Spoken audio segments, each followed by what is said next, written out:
சூர்யா நடித்த ரெட்ரோ படம் மே 1ஆம் தேதி ரிலீஸ் ஆக இருக்கக்கூடிய நிலையில இந்த படத்தின் இயக்குனர் கார்த்திக் சுப்பராஜ் படத்தோட ப்ரமோஷன் பணிகள்ல ஈடுபட்டு வந்துட்டு இருக்காரு.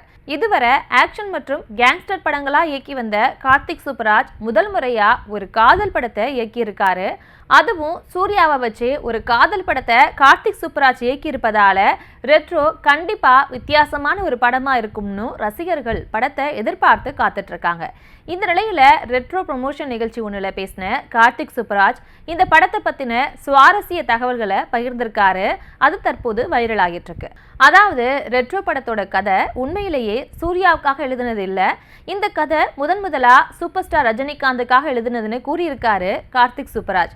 அது மட்டும் இல்லாம ரெட்ரோ படத்தை ரஜினி சாருக்காக எழுதும்போது முழுக்க ஒரு ஆக்ஷன் கதையா இருந்ததாகவும் அதுக்கு பிறகு ஆக்ஷன் கதையை கொஞ்சம் மாத்தி காதல் கதையா சூர்யா சார்ட்ட சொன்னதாகவும் தெரிவிச்சிருக்காரு கார்த்திக் சுப்பராஜ்.